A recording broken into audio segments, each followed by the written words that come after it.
Hello, how's it going? Welcome to Enchantment of Eternity's live stream. Um, I'm here to talk about some shows and films that I've been watching. Um, yeah, it doesn't look like anyone's here joining me, so that's all good though. If it's just me, then this is going to be a very short stream. I'm just gonna, talk about what I watched. So the couple weeks ago, I think it was like 2, 3 weeks ago, I had surgery on a hernia, so I had to take off work, and I was pretty much, you know, um, confined to my bed or my couch.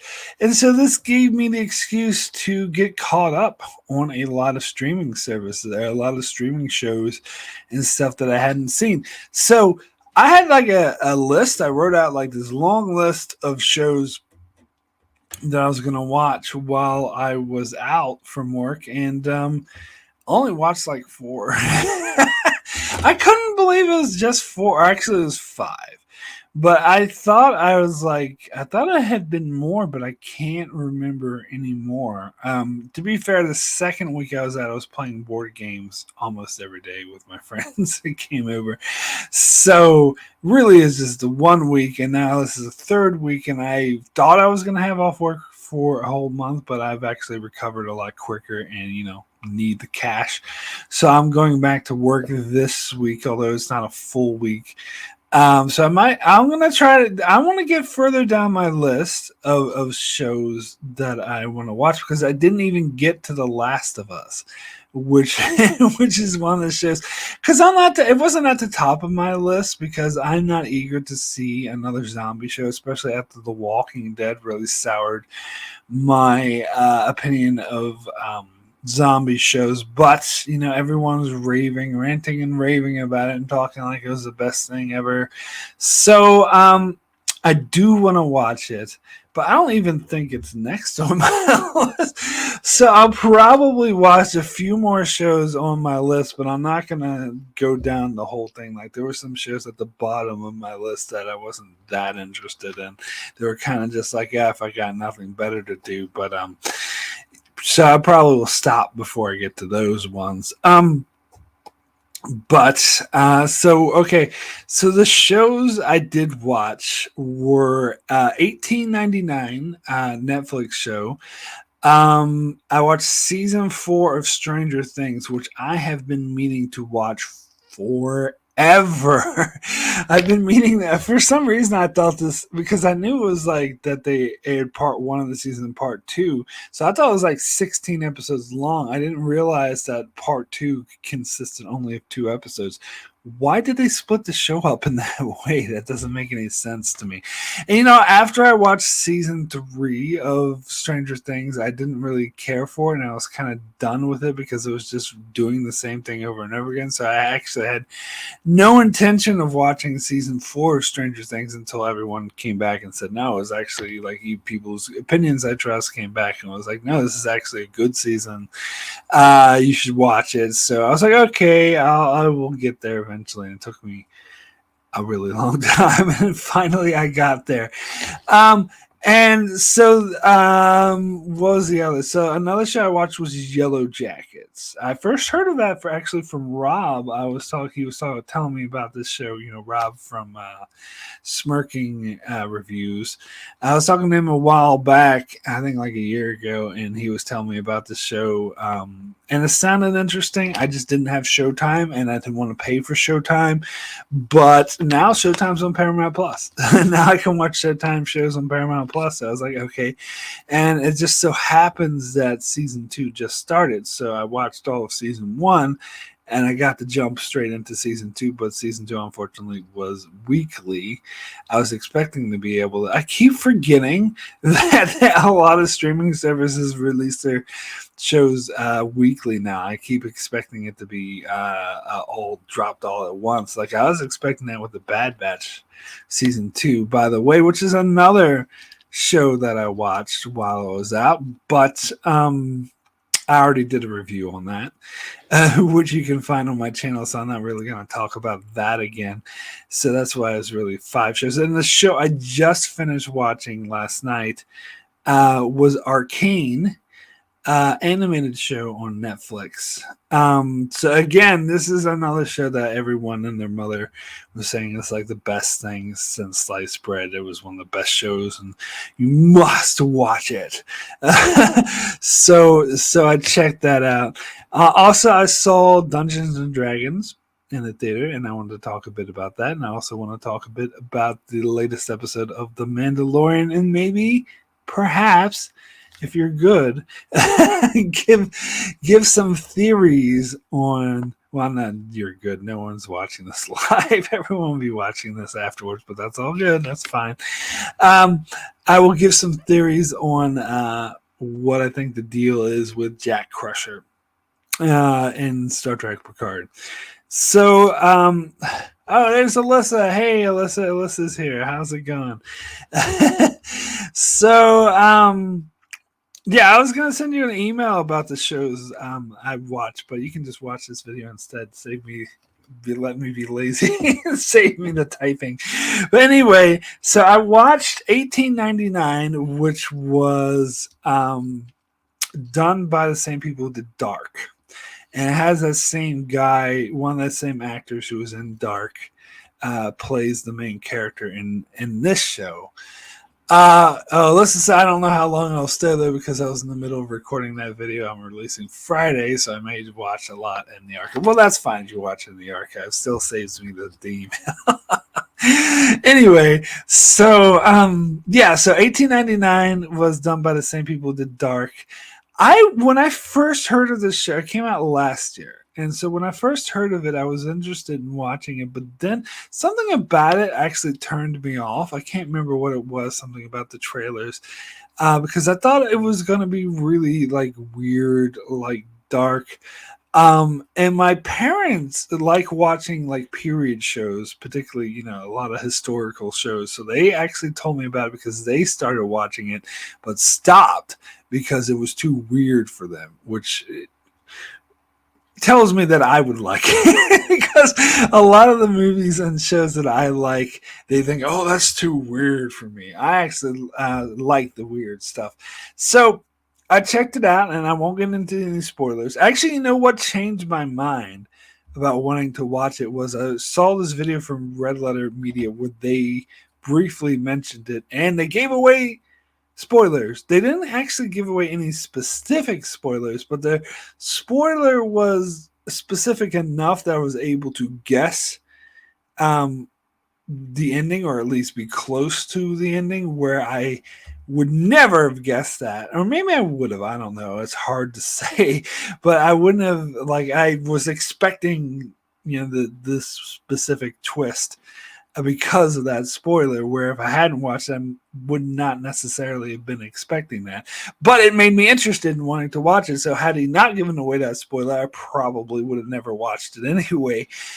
Because it's set in, the year 1899, and people were on a boat, traveling from the UK to US, and there's these division of the rich people on top and the poor people, and the captain wants to find this ship that was lost, and everyone on board is very against him, and it leads to mutiny, blah blah blah, and people like my parents who want to just watch historical pieces, they think, oh, this might be an interesting historical piece. But it is, from the very beginning, they let you know that it's weird. There's weird music, weird sounds, a lot of that there's something going on, something beneath the surface that they're not saying. And that's what attracted me to the show. And to be honest, I think that this, looking back on the season, I think it was 8 episodes. I think it dragged too long. I think they got too long to get to the point. Every episode, I was almost like the Jack Crusher mystery. I was like, come on, get to the point. Hold on, let me see what Alyssa's saying now. 1899, is that not the one with Kevin Costner with Yellowstone and all that. I'm not sure I'm familiar with this particular show you're talking about. No, that's a different year. In fact, every time I would tell people that I'm watching 1899, they thought I was talking about the Kevin Costner one. But that's actually a straight Western, which I'm not interested in because I don't really like Westerns. I'm going to Google it right now to see what year that is. But 1899 was actually this Netflix show about the people who did Dark, was something totally different about the boats. Kevin Costner Western. That's vague. Show? Okay. Yellowstone. It's just called Yellowstone, but there were spinoffs of Yellowstone that were like a year. There was like 2 different spinoffs of it. There's on Paramount Plus. It was like, I think it was like 19, so it was like 1923. No, it can't. Maybe it was 1823. I don't fucking know.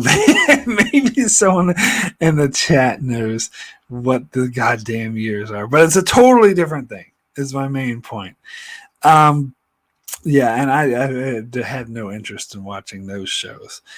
But yeah, like I like the music. They use a lot of modern music in 1899.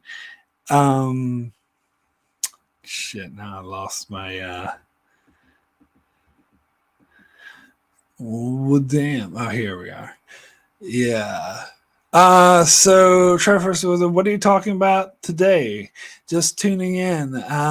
Talking about all these shows I've been watching. Yeah, there was a spinoff that was a year for sure. It's 18 something. Okay, yeah, right. It is 18 something. It's not 19 something. But yeah, so at the moment I'm talking about the show 1899. So that was done by this. It's a Netflix show done by the same people as Dark. There was definitely a mystery. There was a lot of weird shit. Like every episode, there's like weird shit going on, which is what I liked about it. Like people have dreams, and it was a mystery show. And as I said, just like a lot of Star Trek shows, modern Star Trek shows, I think they dragged the mystery too long. They took too long to get to the. I think it could have been like 2 episodes shorter. Because at one point I was just like, get the fucking point. What is going on here? Tell me what's going on. And they finally told me what's going on. And the ending was amazing. The ending was really, really good. I just wish they would have gotten there quicker, personally. And maybe some people would have been able to predict the ending. Like I predicted like the first twist. There's a second twist, which I did not predict. So I was... And again, I only predicted because someone gave me a spoiler. So I thought it was really awesome. And I was like, God, this season 2 of the show is going to be so amazing. There's going to be no season 2. The show got canceled.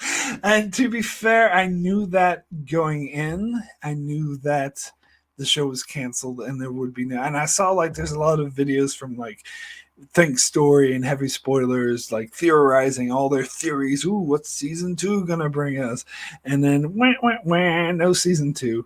The show wasn't popular enough. What a shame. I think it's their own fault for dragging on too long.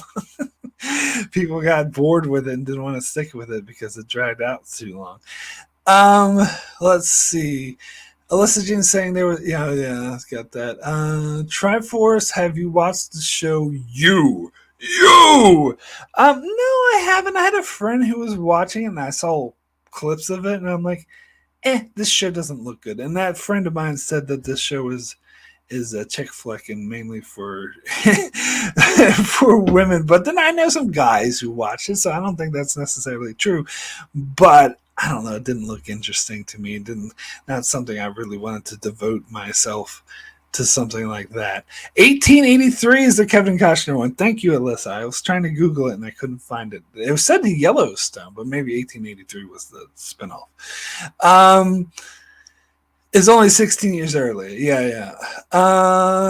And Alyssa, I just binged the first season of Yellow Jackets and now watching season 2 weekly. Have you seen it? Well, you're in luck, Alyssa, because that is another show I'm going to talk about. I mentioned that to start my video. You probably missed that. But yeah, that's actually one of the shows I want to talk about right in this video. In this very video, but let me finish up with 1899. Jay Hallshaw said, I loved 1899. It was so good. Well, there you go. Some people loved it. I don't think it was as good as Dark. I got to compare it because it's similar, done by the same people. Because it took too long to get to the point where Dark didn't. It's like Dark kind of got to the point in episode 4 where this waited to like the penultimate episode of the season to get to the fucking point. Or maybe it was like episode 6, but it was a bit longer for sure. But yeah, and I before I watched it, the spoiler I got said the first season is complete, even though this is going to cancel and you're not going to get a second one. You still get a complete story, which is true. But the way it ends, like, it's not totally complete because of course they left it open for future seasons, but at least resolved the storyline of season 1. So it's not like left in the middle of the story, like a middle of the cliffhanger type thing. It does have a resolution to the story of season 1. But what looked so interesting, what they were going to do, it looks so interesting. I'm actually really bummed now. That I watched it, that there's not going to be a second, because I think a second season definitely would have been better than the first, for sure, but not going to happen, so gotta move on.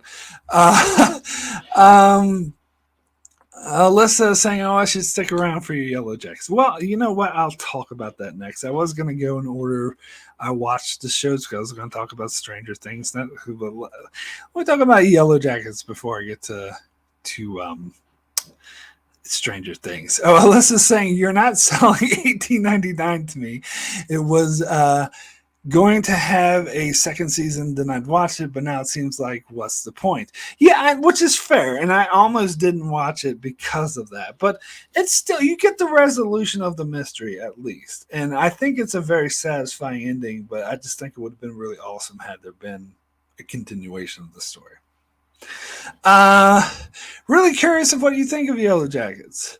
What about The Last of Us? Again, I know you missed the start of my video. I mentioned I haven't gotten to that yet. I had a whole list of shows, and I didn't get very far on that list. I've just been doing other things, I suppose. I haven't been bored during my time off work. But Last of Us, I'm going to go down my list. Not the whole list because there's stuff at the bottom which I don't give a shit about, but I will at least get to Last of Us, and maybe what's that other one? The fantasy one, His Dark Materials season 3. So that's on my list. So I might go down that far and stop. But there's a few more. I don't have my list in front of me, but there's a few more shows that I'm going to keep watching before I give up on it. And Triforce says, I love the breakdown of Better Call Saul and Breaking Bad, sir. Time to go make my kids dinner. Have a good night. Well, good night. Thank you for joining me ever so briefly. Glad you like my Better Call Saul and Breaking Bad reviews. Now, Yellow Jackets. So, yeah, I just watched that. It's as I talked about in the top of the video, Rob sort of recommended this to me a year ago, but I didn't have Showtime, but now Showtime's on Paramount Plus. So so I checked it out, and it's interesting. It really, really reminded me of Lost with the plane crash thing. It's a very different scenario because it's about a girls' soccer team flying, and that way it kind of reminds me a bit about the movie Alive. Do you remember the movie Alive that came out in the early 90s? I used to watch it over and over again. I quite liked it. It was based on true events about this rugby team in South America that crashed in the mountains, and some of them had to eat some of the dead survivors to survive. And that's what everyone focused on. They said the whole movie was, but the movie wasn't about that. It was about people trying to survive a plane crash and walk through the mountains and whatnot. But anyway, so it was a bit of that, a bit of Lost, in terms of, it only reminded me of Lost in terms of like season 1 of Lost, like the plane crash and people getting to know each other, and the show getting you to know the different various victims, of the plane crash.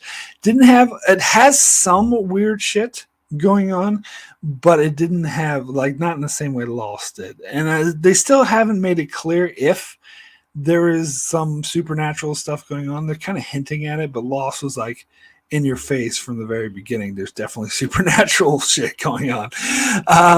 So it's a bit different in that regard. And of course, the biggest difference is we actually get this. It's like kind of get like the season 4 of Lost from the very beginning, because we get the the flash forwards and whatnot, because it cuts between present day with some of the survivors like 20 years 25 years later, and it cuts between that and the backstory of the people who were in the plane crash. And so, and the people in present day refuse to tell their story.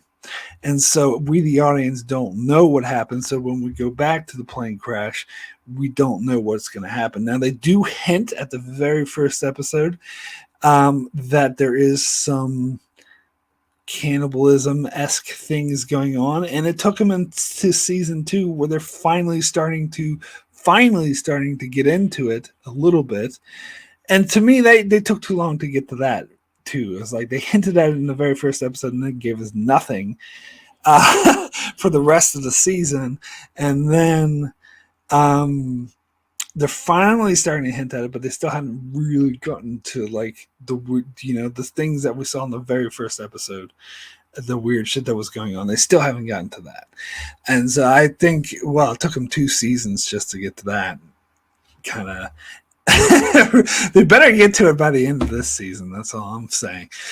Let's see. Alyssa's saying I would suggest rewatching the last couple episodes of season 2 of his Dark Materials first. I did. Otherwise, you might be like, what the hell is going on? Well, fair enough. I don't know. I was just never as interested in that show, so maybe I would. Yeah, I probably would have to if I do. And she also says Yellow Jackets reminds me specifically Lost season 4 because of flash forward format. Yeah, but true. But I think it also reminds me of season 1, just the way that, we're crashed, how we're going to survive. Oh, let's go searching, and we find a lake, and there's a house instead of a cave or whatever. And the other people used to live dead bodies, like the dead body in the house reminded me of the dead bodies in the cave or whatever. But it doesn't really ask questions the way that Lost did. I mean, kind of sort of does, but not, I don't know. I'm not as interested, like, I don't really give a fuck who lived in that hut before. I don't think it's a big deal. Whereas with Lost, it was kind of a big deal, like because they were in the middle of the island, in the middle of nowhere. We're there. They're just in America somewhere. And at first, I thought that was strange because most like of these plane crash things, like Lost was in a deserted island in the middle of the freaking South Pacific, which is so unexplored. And like Alive was like in the South American, the mountains, whereas this was from New Jersey to Seattle. So I thought, United States, like that's pretty damn populated. But when I think about it, there is a lot of wilderness, and so I assume. I don't think they ever say outright where exactly they crashed. I assume it's somewhere in like Dakotas or Montana, something like that, where there's a lot of empty space where no one lives. But then that's what makes it more plausible that there's like a cabin and like a plane than like a desert island in the middle of the South Pacific. And also they at one point they did reason like it. Look, if we keep walking south, we are going to hit something. We're going to hit a road. We're going to hit civilization. But then something, and again, I don't want to get specific, but something stops them and makes them turn around. And then, so that's what makes me think, and they're kind of hinting at this, but they don't say it outright. They're kind of hinting that some supernatural force doesn't want them to leave. Dun, dun, dun. Which, again, I think they're taking too long to get to that point. Like, I want more. Like, exactly what are you trying to say here? Let's see. Jump back into the chat again. Alyssa says, I agree. They took too long to get to that thing they showed in the first episode. I was expecting them to get to it by the end of the first season. Yeah, agreed. Well, Pharaoh number 1, hello, how's it going? Saying, do you think armrest is behind the red door? Nah, I think Armis is too busy being prank called by by Boimler and God damn it, what's her name? Wow, why am I blanking on her name? But you know her name. Um, anyway, um, Will Ferrell #1. Did you watch Keith Sutherland's new show Rabbit Hole? No, but that's on my list. It's on my list. But again, I think it's probably just being released weekly. So, and it just started like a couple weeks ago, so it probably doesn't have that many episodes. But it's on my list, so hopefully I'll get to it. Alyssa's saying they're in Ontario, actually. Oh, did they say Ontario? I must have missed that. Maybe they said that in the present day storyline. Ontario, that's pretty populated. I wouldn't have thought Ontario. I would have thought Montana, but whatever. Okay. I mean, there's obviously non-populated areas of Ontario, so okay. And I read that in one of the descriptions of the show that they are in Ontario. Oh, it's in the description. Okay. It also stated in the show that the plane was way off course. I didn't catch that. I thought that they never mentioned it was way off course because I remember in Lost they specifically mentioned, oh, we're way off course.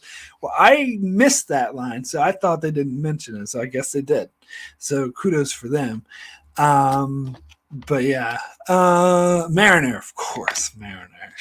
Armis is too busy being prank called by Boimler and Mariner. He can't be behind the red door. That would be so cheesy if he was. Alyssa's saying there's actually hundreds of miles of wilderness in Ontario. Okay, fair enough. Assuming there was. I know there's this area of Ontario that's like the most populated area of Canada where like 70% of Canada lives, but that's probably a different part of it then. But anyway, anywho, so Yellow Jackets. Yeah, it's okay. I like the music. They do a lot of 90s because the plane crash was in 1996, I believe. It was something like that. Alyssa's probably going to tell me the year. I think it was 96. But they have a lot of, even the present day storyline, they'll have 90s music. Sometimes they'll do covers of 90s music and mostly like alternative grunge and a lot of female bands, which was it's my thing. A lot of songs I recognize. So I heard a little PJ Harvey, some Hole, and what else did they have? They had some other bands. They had Belly at one point. I know that Smashing Pumpkins was in the pilot or the second episode. So I like the music. And then they have covers of 90s bands and stuff. And I like the character. I think the present day storyline, I'm a lot less interested in it. I think it's getting a bit ridiculous. There's some stuff that happens at the end of season 1. I was like, and there's one character who's played by Christina Ricci, who I don't really like, and I don't mind her character in the 90s storyline, but in the present day storyline, I'm like, and in season 2, they're giving her a team up with with Frodo. What's his name? God, I'm blanking on everyone's name today. The actor who plays Frodo in Lord of the Rings movies. Someone's going to tell me in the chat. He's teaming up with her in season 2, and I'm not on board for that storyline. That looks dumb to me. But we'll see. Maybe. So I'm less and also that politician who's in the present day storyline. I don't know. I think her storyline's gotten more interesting in season 2. I think in season 1, I didn't give a shit about her, but I think the weird shit that's happening to her, and plus how that ties into the weird shit that happened to her character back in the 90s, and the way that they concurrently do the storyline sometime between the 90s storyline and the present day storyline is actually really good, but sometimes. So that was interesting to me, but yeah. So I'm going to keep watching the show, but it's not like one of my favorite shows. It's not something I would review weekly because I don't think it's that good, but it's intriguing. I just hope that it gets better. Like, I think it could go in any direction. Let's see. Alyssa was saying, um, let's see, the music is great. A lot of the less popular, lesser known stuff, some of which I haven't heard in a while. Yeah, actually, it was reminding me of songs I haven't heard in a really long time. And Will Ferrell #1 says another good show is Lucky Hank. Is that the one with Bob Odenkirk and Vince Gilligan is doing it? Because I heard about that, but I didn't realize that started. I think it just started, so I'm definitely going to check that out. That's going on my list. But it's probably only a couple episodes in so far. Oh, Liz Phair. That's right. They played a Liz Phair song in one of the first episodes, and I recognize that. I used to listen to that album on repeat, not just in the 90s, even in the early 2000s, like a decade after the album came out. I like fell in love with it again and started listening to it over and over again. Let's see.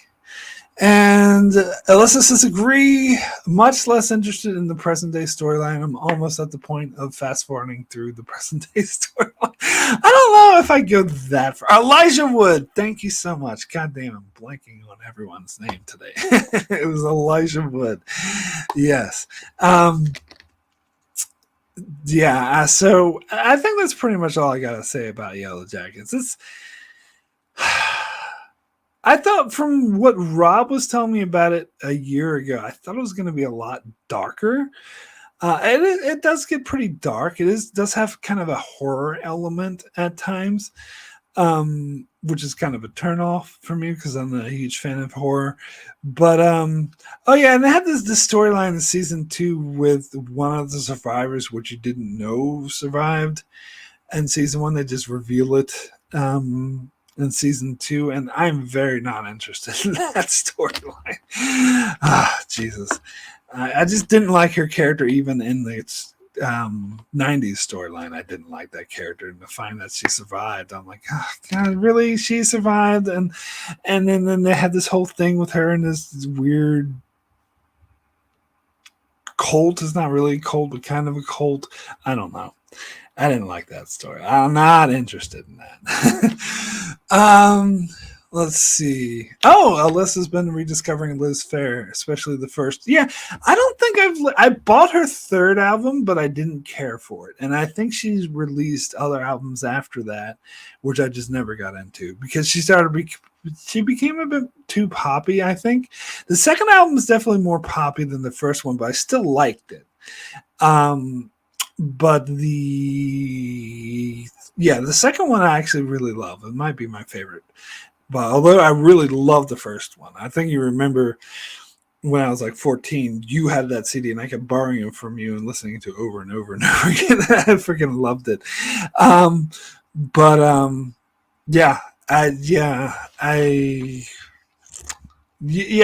I rediscovered it back in the 2000s, but it's been a while since I've listened to her since then. Let's see. I don't mind the lady with the colt. I'm most annoyed by the murder storyline. Yeah, I don't like the murder storyline either. I don't know. So I guess the only present day storyline I actually like is the one with the politician. I'm just kind of sick of the present day stuff overall. More interested in the plane crash timeline.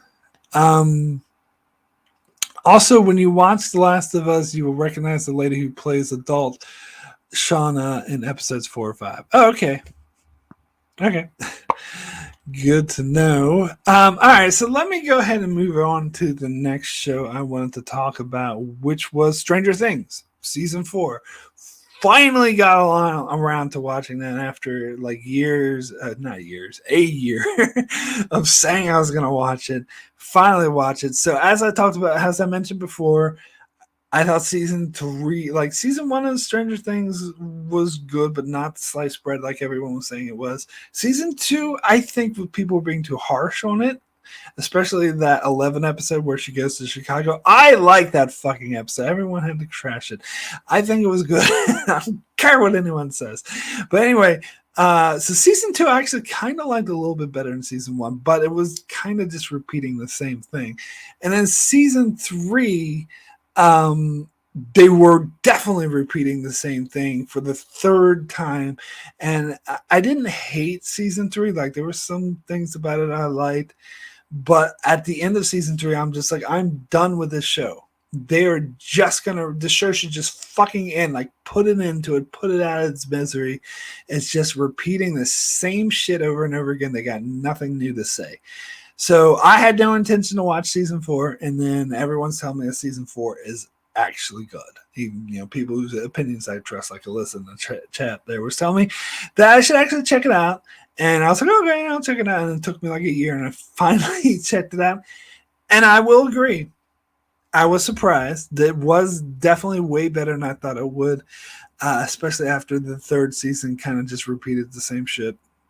I thought that season 4 would repeat the same shit, but it didn't. It was very interesting. I think the thing I liked about season 4, and simultaneously at the same time kind of frustrated me, was the fact that they had different groups of people in different locations. So they had 3 different storylines going on at the same time. Now, the one that was taking place in the hometown where most of the show took place before then, or pretty much all the show did, that was by far the best, the most interesting. And a lot of times I would get kind of frustrated when they would cut back to the other storylines. Actually, there was 4, kind of. Because there was, all right, so there's everyone in their hometown in Indiana or whatever the hell it was. There was the people out west in California who were driving around the west. There was 11 who was in this bunker. And then there was the mother and that, police guy who was in Russia. That was the Russian storyline, by the way, easily my least favorite. That was just goofy to me. I was hoping they would go and bring him back in the very first or second episode, but they dragged it out like throughout the whole season. They kept dragging out, this is going wrong, and this is going wrong, and that's going wrong, and this is going wrong, and so we have to stay in Russia for the whole goddamn season, and how things kept going wrong, and it was really frustrating. And then how they finally got out of it is kind of silly, and I didn't really buy it. But yeah. Anyway, so Alyssa's saying, yes, took you long enough. Yeah, it sure did. And agreed on the Russian storyline. Yeah. And but yeah, so my favorite storyline was the one that was in the hometown. But I did kind of like it. It kind of made the season go by a bit faster to me, that there were these separate different storylines going on at the same time. And I was getting really frustrated with the 11 storyline. At first I thought, oh god, this, to me, that was another boring one that was just like, get on with the damn thing, like she's going into her memories. But then the payoff for that was so damn good that I was like, okay, all right, that was actually a good storyline. Maybe it didn't need to drag on for as long as it did, but it really paid off huge.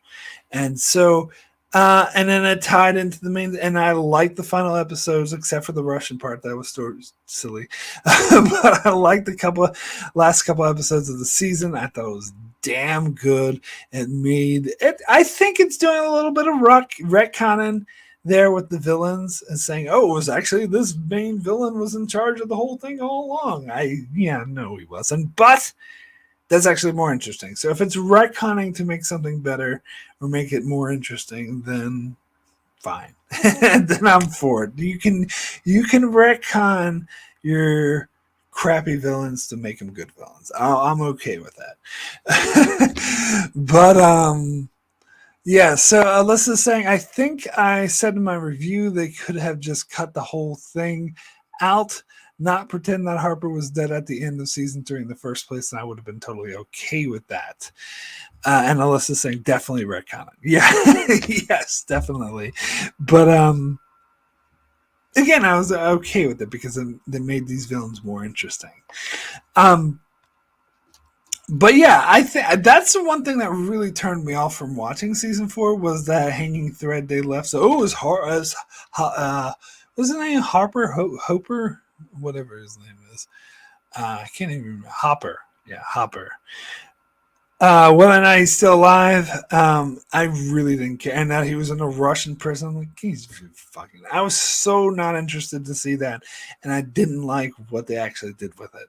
But, but as I said, the rest of the season's good. I'm looking forward to season 5. Hopefully, that will give a good payoff and be just as good as season 4, and not go back to being bad again like season 3. Um. Alyssa's quoting the pitch meeting. I did watch it. That's one of the reasons why I wanted to watch Stranger Things season 4, because I needed to see the pitch meeting for it, because I was saving it. Whenever, if there's a pitch meeting for a movie or show I have no intention of watching, I'll just, like the Velma or whatever, I'll just watch it because I like the pitch meetings. They're funny. But if there's just something that I actually do want to see, then I will hold off until I see it. So I've been waiting a long time to watch that pitch meeting for Stranger Things season 4. And they said that when so Alyssa was quoting when it says, "Hey, I thought 11 didn't talk. Hey, shut up." I had actually forgot all about that 11 didn't talk until that pitch meeting pointed it out, because it had been so long since I've seen the first season. But yeah, I don't mind. Like, I actually find it more interesting that she talks. Like, it wouldn't have worked if they had her not talk. But yeah, so that was Stranger Things season 4. Good, but not the slice, again, not sliced bread. I'm quoting not the greatest thing since sliced bread. Like I've watched this, I think it was Heavy Spoilers, who was saying this is one of the best seasons of television ever made. I'm like, calm down there, chap, calm down, my friend. Just cool your heels now. It's not that good. It was good. It was definitely the best season of Stranger Things, but then that show overall has been overrated. So it's not sliced bread. It's not as good as everyone's saying that it would be. But yeah, I liked it. I'm looking forward to season 5. Oh yeah, Alyssa's saying I quoted Heavy Spoilers in my review too. A little ridiculous. Sounds like you and I are on the same page. Yeah, I think so. Yeah, pretty much. Okay, so let me consult my little. Let me move on. Okay, so let me talk about the next show the one I just finished watching, which was Arcane. This is another sliced bread situation where everyone is saying this is like the best. I watched a review that Jessie Gender did for Arcane, where she said it was the best show of 2021. Said it was one of the best things she's ever seen. And I've watched some other reviews, other people saying this show is so good, you must watch it. It is just gold. It's a gold standard. It was alright. I liked it. I think it's because I'm not that huge into animation. Now, I almost call it anime because I thought it was anime, but I don't know much about anime. Does it need to be from Japan to be considered anime? Because it's not from Japan. It was American and French. Apparently the animation was done in France and it was mostly in American. It's based off a video game, which I never heard of in my life. So because I'm not a gamer. I don't really play video games. And so I didn't know that. I didn't have any connection to it. And it's definitely done in an anime style for sure. And I'm just not that big into that style. It's like this, people call it steampunk, which I don't really like. I don't like steampunk. I remember when I was like in college and I went to these costume parties because I was in theater. I did a lot of theater, so I had a lot of theater buddies, and they would do a lot of costume parties. And one time there was a steampunk theme costume party. I'm like, what the fuck is steampunk? And they kept trying to explain it to me. It seems like most steampunk is anime. and I just don't watch anime. And some people consider Firefly steampunk. I'm not really. I don't. I don't think Firefly is sliced bread either. I think it's another overrated show.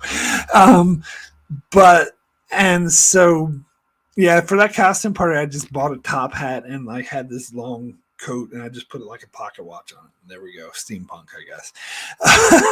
But I just don't like steampunk. Has a lot of zeppelins in it.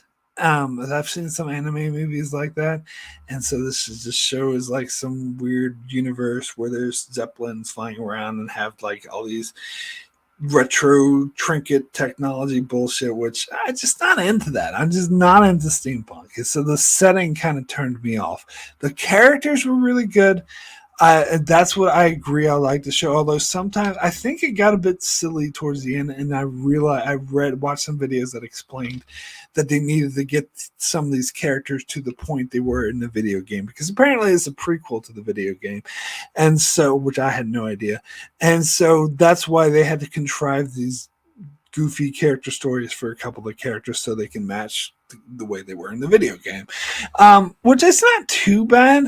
I definitely like the social commentary that they make about the wealth inequality. I think that's kind of in your face, maybe a bit too on the nose, but it's good. I still like it. And yes, and the character story about the estranged sisters, I think really works. I do like how the first 3 episodes like take place before the rest of the story. Like there's a time jump in episode 4 where the rest of the show takes place, kind of like House of the Dragon. Now I'm thinking about it, and I wasn't expecting that. I thought we would stick in that time frame with the characters that age, but then it jumps and it has a lot of different characters, and they're a lot older, which I actually liked. I think that helped the show along, made it more interesting. And so so overall, I'm very interested in the show. I'm definitely going to watch the season 2 when it comes out. But again, not sliced bread. No sliced bread. It is overrated. It is not the greatest thing that ever was. There's many shows that I like better. It was good. Don't get me wrong. I liked it. I liked the style of it. Was good. I even started getting into that Imagine Dragons song they played in the theme at first. The first couple times I watched it, it's like, this song's awful, but by the end of the season, I'm like, yeah, let's get into it. I actually got into it. But it's not that great. It's good, maybe worth checking out, and I'm definitely gonna keep watching it. But yeah, not the greatest thing since sliced bread. So let's see. Alyssa's saying Jessie Gender also said Invincible was the best show ever. I love her, but I don't trust her opinion on these shows. So I never bothered to watch Arcane. She also thinks Andor is the greatest thing since sliced bread. Yeah, Andor, much more overrated show, I will say, than Arcane or Stranger Things. Andor is probably the king of overrated shows. There's so much. It's okay. It's decent. It's good, but there's so much wrong with Andor. If you watch my review, it's called Andor Season 1 is overrated review. Because it's so overrated. It is so goddamn. I'm so sick of watching Star Wars reviews where they're like, "Oh, this episode of Bad Batch or The Mandalorian was good, but it's not as good as Andor." I'm like, it's actually much better than Andor because that show isn't that good. But anyway, Andor. Okay, so I think that's all I have to say about Arcane. So, all right, so I want to talk about Dungeons and Dragons: Honor Among Thieves, a movie I saw. I actually wanted to see this movie. I dragged my family to see it, and I liked it. I liked it better than they did. I think it is definitely a fun way to spend my time. Like, I wouldn't look at this movie and say, "Oh, this is one of the best movies of the year. It's one of my favorite movies. This is a high quality movie." It is a popcorn movie. It's a sit back, have some popcorn, relax, have a good time kind of thing. which, I had plenty of time since I was out of work for my surgery. I probably wouldn't have seen it if I wasn't. And yeah, it was a good time. It was funny. I liked the humor in it. A friend of mine said that they thought it wasn't funny enough. They was expecting to be a straight out comedy, but it was more of like an adventure with some lighthearted jokes. I actually preferred it that way. If it wasn't too heavily on the comedy side, I probably wouldn't have liked it as much. And I never really played Dungeons and Dragons. I played it once or twice, but I was never really into it, so didn't get all the in jokes or anything. But I did get, and I watched this one video that kind of explained how it was. You could just imagine like when a character succeeded very well that they rolled a 20, and when this other character failed horribly that they got a bad roll. Like you can imagine that, and it was kind of laid out like Dungeons and Dragons, where they go on a side quest, which leads to another side quest, which leads to another side quest. And typically, I don't like that format in movies, but I actually thought it worked here. I actually didn't mind it at all. In fact, yeah. I thought some of the side quests were more interesting than the main quest, and yeah, and it leads them to acquire equipment, which will help them down the line, which is, again, very Dungeons and Dragons-esque. I liked Michelle Rodriguez. I thought was very good in this movie. This is an actor I didn't really expect to see that much more of. And no, I don't watch the goddamn Fast and Furious movies and never will. But yeah, and Chris Pine, I think, was absolutely great. He's wasted as Captain Kirk in this stupid cash grab abominations. J.J. Abrams says, fuck those movies. He should do more movies like this instead. he was much better in this than fucking Captain Kirk. Like it's just his charisma, and he has a high charisma for this person who she gave him a +6 for charisma. But his charisma and his wit and just that's a lot of the humor came from that. I found really enjoyable. So this isn't like if you want like a masterpiece or like a high quality, thought-provoking social commentary film, this is not for you. If you just want to have a good time, eat some popcorn, drink some beers, chillax, this is the one. This is the way, I should say. Alyssa says, Mom told me she thought it was boring until the end. Yeah, and that's why I disagree with her. And we know, you tell me this all the time, that our mother does not have a good sense of humor. Or at least not the same sense of humor that we have. I know we disagree on some comedy things as well, but I think we disagree with her more. But yeah, some of the comedy, not to sort of belittle my mother, it was just her birthday yesterday, but some of the comedy movies that she likes are terrible. Like I remember she recommended like I see Analyze This and like What Women Want with Mel Gibson, and I was like, oh, it's the funniest thing ever. And I watched it, and like, these movies suck. So yeah, she has a different sense of humor from a different era, shall we say. Anyway, what else was I gonna say?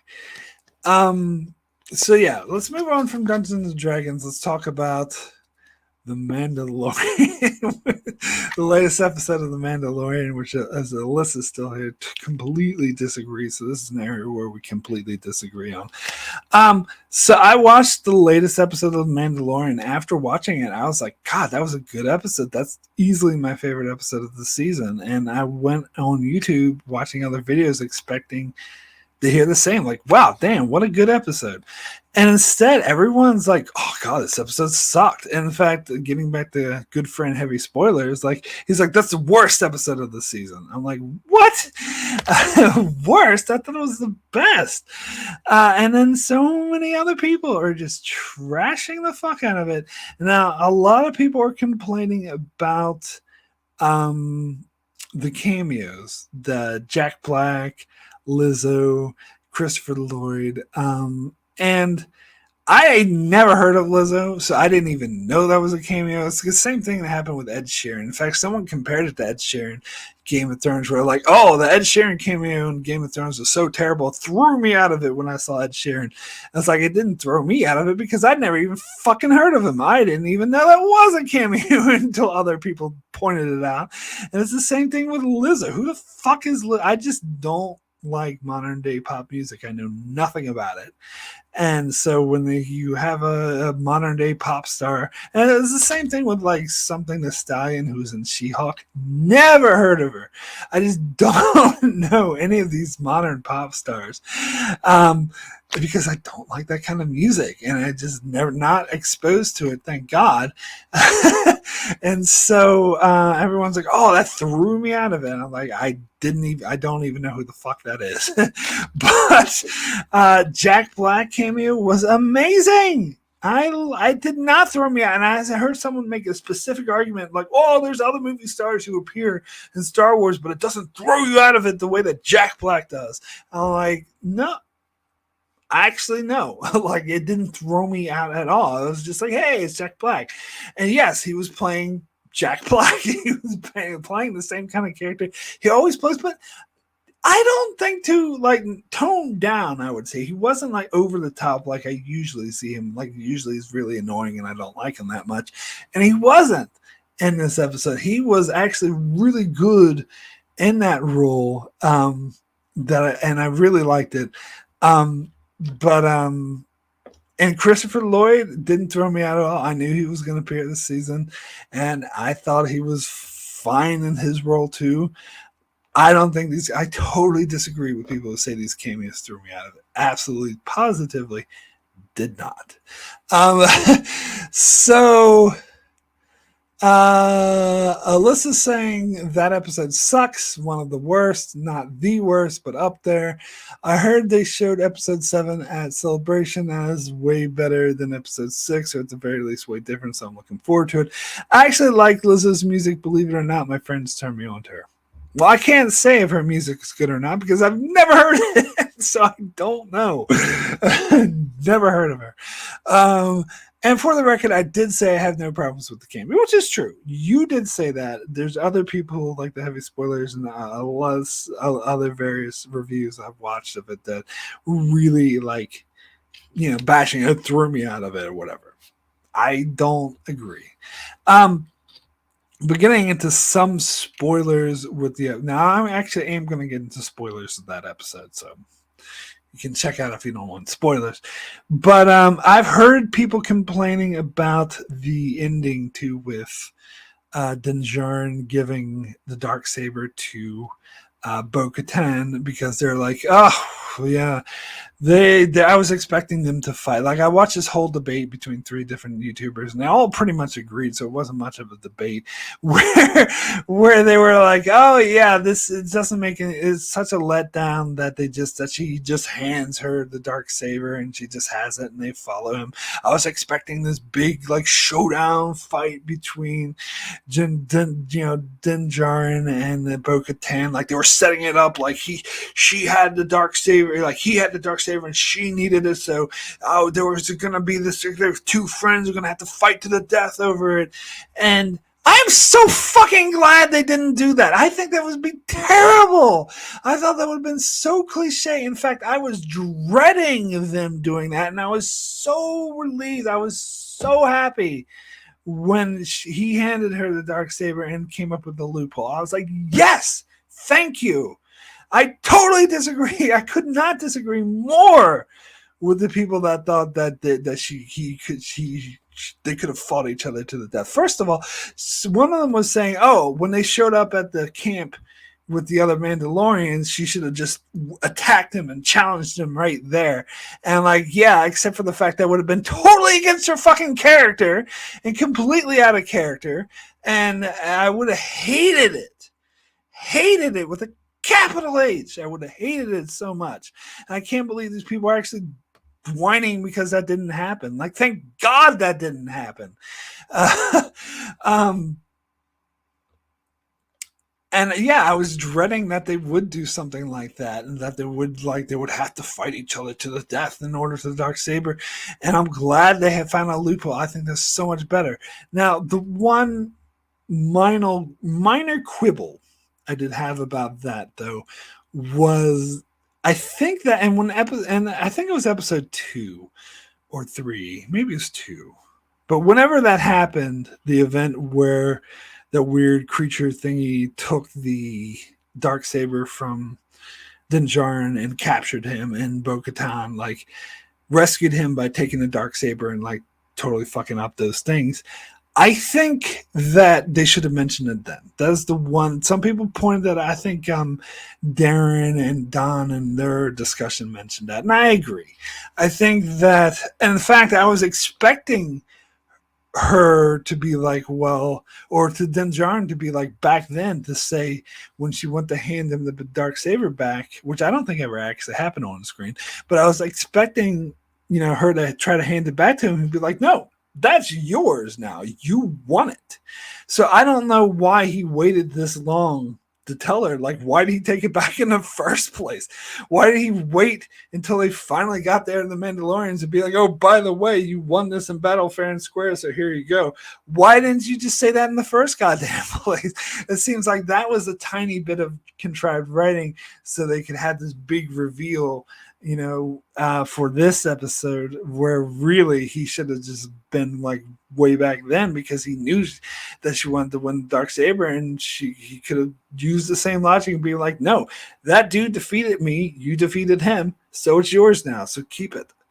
But then they wouldn't have this cool reveal at the end. And it does make it a bit iffy because the other Mandalorians just have to take his word. Like, they just automatically take his word that he was defeating and by this other enemy that she defeated. But I guess even if he had given it to her, they would still have to take his word for it. But still, I don't know. That was a very minor quibble.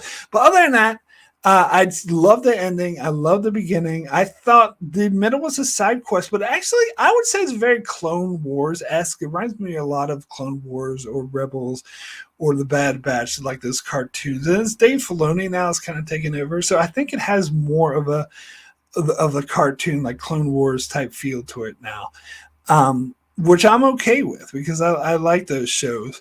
And how they always have to do side quests, and I think this side quest is way better than the ones they did in the first 2 seasons. At least it's not another Seven Samurai ripoff, which they did like 5 times. I guess that's why I think this is something me and Alyssa actually agree on, is that season 1 is easily the worst season of The Mandalorian, because they just doing those 7 Samurai episodes over and fucking over and fucking over and fucking over again and not getting to the goddamn point.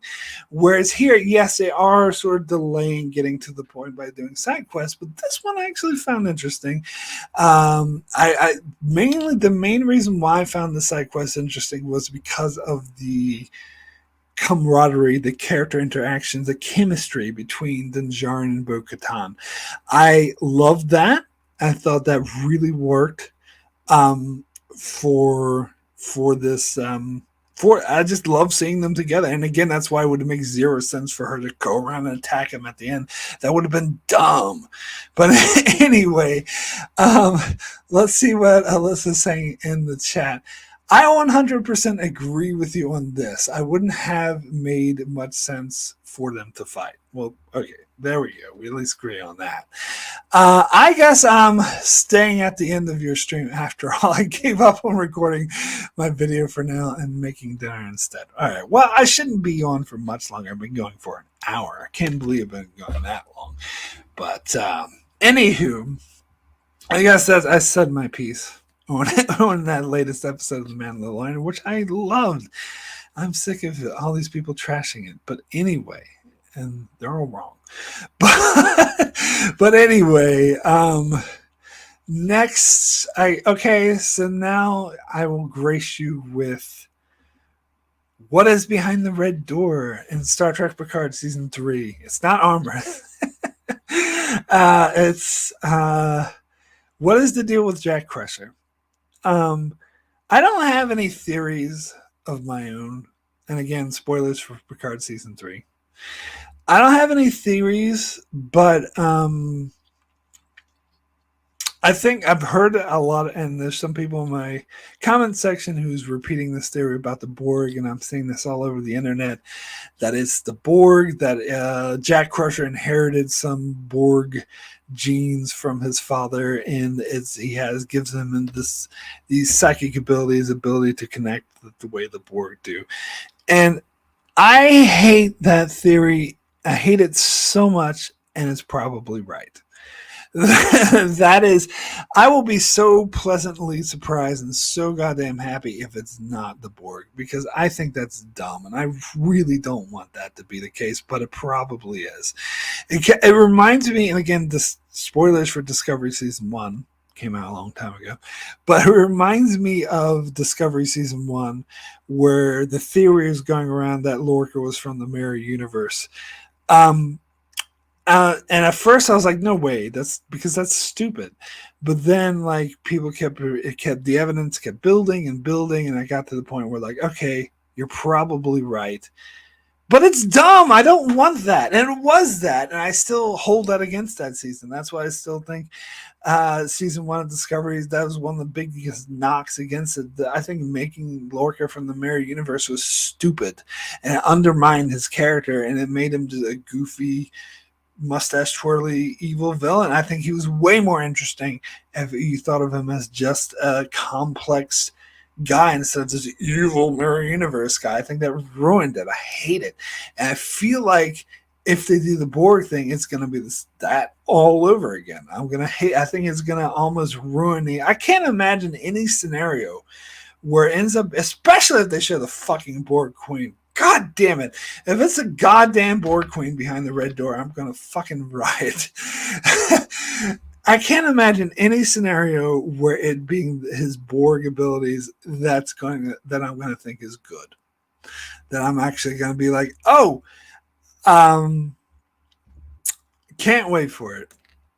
Anyway, Alyssa's saying, I hate the Borg theory too, especially if it involves the Borg Queen. I actually like the Lorca being from the Mirror Universe thing, but we'll always disagree on that. Really? I didn't realize that. I thought you didn't like it either. I didn't realize you liked that. The setup for it was brilliant, in my opinion. The setup, okay. It was good setup, but I was like thinking, don't do that when they were setting up for it. I was like, please don't set up for it, because I do think it undermines the character. It makes it way less interesting. I don't know. I guess I'm not so much on the camp. I'm maybe more on the camp because some people just despise the Mirror Universe and hate it altogether. But I'm more on the camp it is kind of two-dimensional, flat evil. And I think it took a dynamic character and made him two-dimensional. But anyway, shit. Alyssa's saying it's the Borgatti Queen. Fuck that. Don't even joke about that. Oh my god. Yeah, I can't think of any worse possibility than that, she says. Absolutely. Like, me neither. Like, that's, god damn it. No! Don't do that. For the love of fuck. Here's the thing. I don't think they'll do that mainly because Terry Matalas seems to have a disdain for the first 2 seasons of Picard, which, as far as season 2 goes, fair enough. We agree. But I don't know. Like, some people were against what he had Riker saying. Like, oh, I don't even like Nepenthe. Why are we even there? And some people, I think it was Trek Culture, who was like, what, they're just trashing that episode. I'm like, they're not trashing the episode. They're just saying that Riker and Troy don't like living there. And as I said, that actually makes sense for the characters because the only reason they're there is to hold on to the memory of their dead son. And so that makes an interesting character story. And so I allow that obvious retcon because it's a good character story. But because of that, and Terry Matalas apparently also said that, told Brent Spiner that he doesn't want to see him play a Soong ever again, and that's something we 100% agree on. No more fucking Soongs, for fuck's sake. They already did way too many. But yeah, So that's why I think whatever's behind the red door is not going to tie into an earlier season of Picard. So it's not going to be that weird AI creature thingy from season one. It's going to be something that ties into legacy track, and so and again they just love doing that Borg thing. And I really think they've done that to death. I'm actually sick of best of both world references, and I think they need to move beyond that. Like if it was like Jean-Luc like passing on Borg genes to his son, he was assimilated for like a minute. Okay, it was probably more like a month or maybe a couple months, but still, I don't like when they make comparisons of him being Locutus like it's the same thing as 709 who lived as a Borg for 20 fucking years, where he was a Borg for like 2 months. It's not at all the same goddamn thing, and I don't buy that his sperm became Borgified because of it. Like, that would be the dumbest thing, in my opinion. But I wouldn't. That's something that seems more down Terry Metalis' lane, and I really don't fucking want them to. Please don't do it, please, for fuck's sake. I don't have any better theories myself, but I want it to be something good. Alyssa says it would undercut everything I love about season 3. Yeah, it would. I think I agree with that, and I'm not as big on season 3. Yeah, because here's the thing. I'll just say this overall about season 3. I think it does this threat, this action threat storyline, like probably the best of a lot of modern Star Trek shows, because especially the first two, especially the first season of Picard, it's always like this big universe-ending threat, or season 2 of Discovery. This one probably does it the best out of any of these modern track shows, but it's just, this is a matter of fatigue. I'm just sick of them doing this storyline over and over and over again. Like, and that's what was really frustrating to me about the first part of the season, when they had those conversations with Shaw and Picard, and Shaw was saying, "Oh, I'm not like you to always get in these adventures and destroy things." And they even talked about, "Oh, I'm not the one to destroy the ship," and making these references. They made a reference to something they made a reference to All Good Things, which was actually erased from time. So I forgot to point that out in my review, my nitpicky nerd thing. That never actually happened. Only Picard experienced that. So how the fuck would Shaw know about that?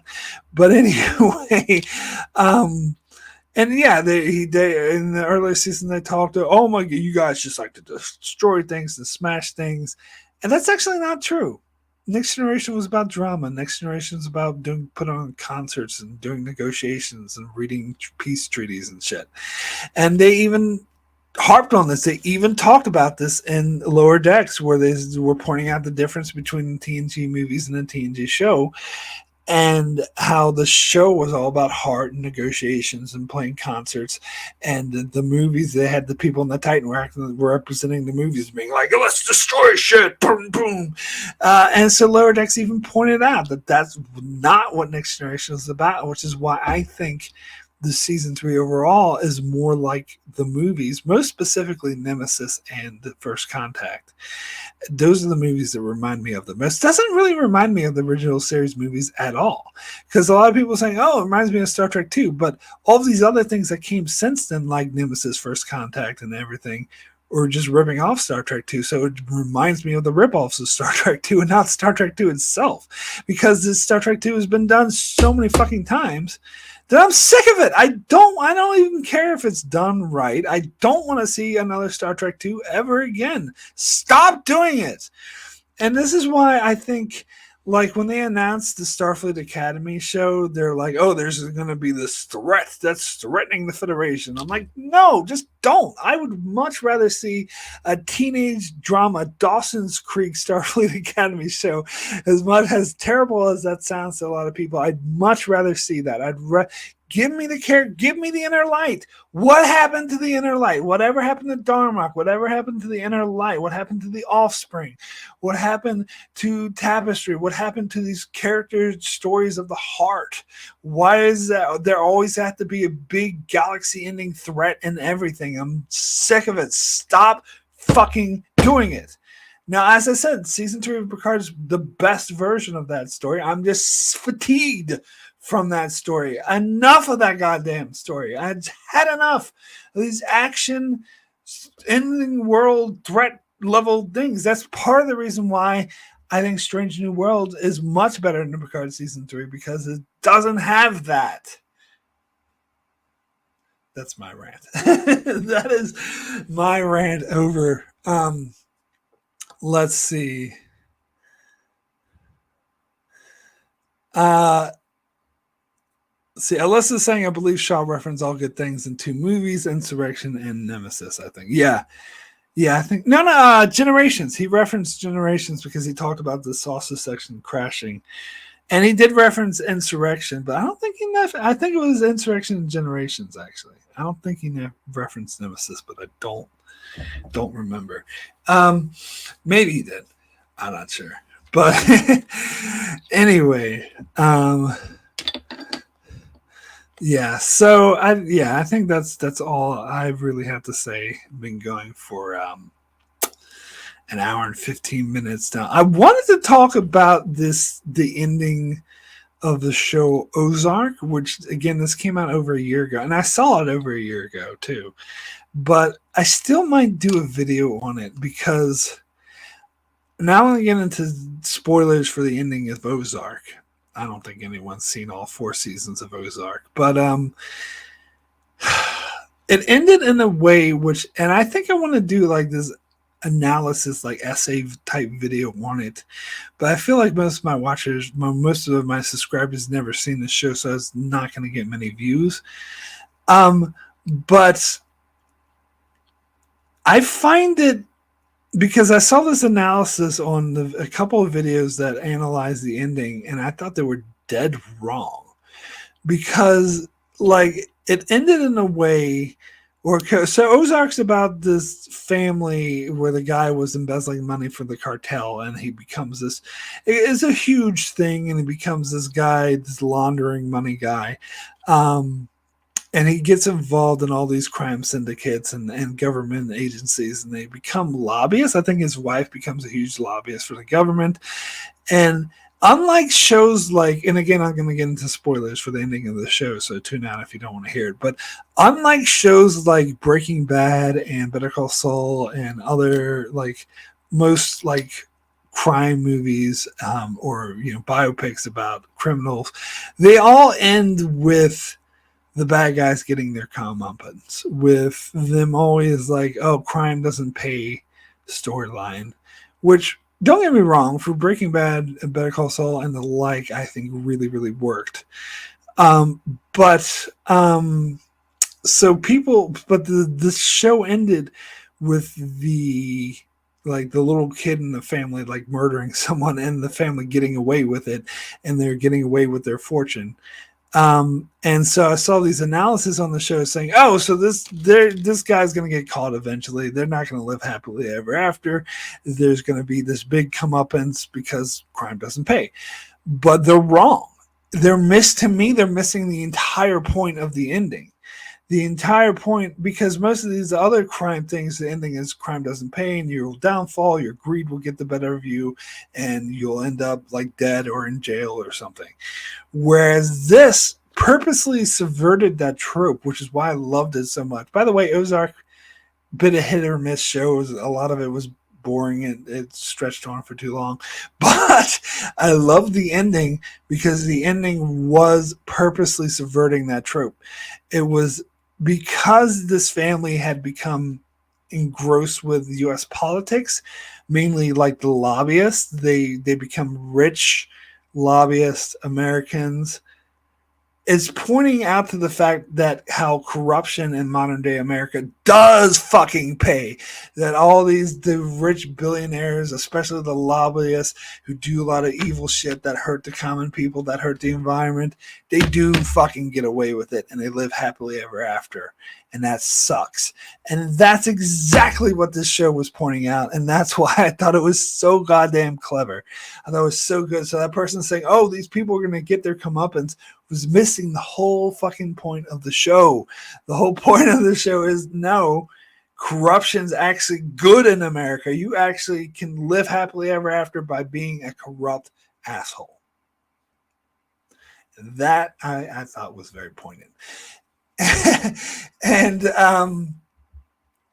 let's see. Will Ferrer, number one, saying, did you ever watch Sons of Anarchy, Justify the Americans, or the Mayans? Nope. No to all of that.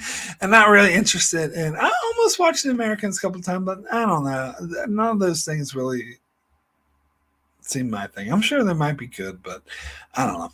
It's probably too late for me to watch. I'm not really that interested to watch those shows. But anywho, I'm going to go ahead and end this live stream right now. I want to thank everyone who joined me. Not everyone joined us. Brandon didn't pop in. I'm a bit disappointed in that. But anyway, thanks to Alyssa, of course, for keeping me company. We had Triforce Wielder earlier in the video, and Will Ferrer number one. Thank you for joining, and of course, anyone else who's watching but didn't pipe up, thanks so much for checking me out. And anyone who's watching this in the archives who stuck this long through all my spoiler talk, thanks so much for watching. Let's see. And the chat, Alyssa saying, I got to rewatch Reunion tonight to prepare for Wednesday. Yeah, Wednesday. So I should plug that. Thanks for reminding me. Wednesday night, I'll be back doing another live stream, this time with Alyssa in the chat here. She'll be live on the screen up here with me, as well as Darren from D's Reviews, and we're going to talk about number 24 on my top 25 list of favorite Star Trek episodes of all time, Reunion, the TNG episode, which will be, the one with Worf, Gowron, Kalar, Doros. You'll die slowly, Doros. Anyway, I love that episode, so that's why it's number 24 on my list, and we will be talking about that Wednesday night, 9 p.m. East Coast time. Darren, so please join us for that, and I'll see you all next time. Bye-bye.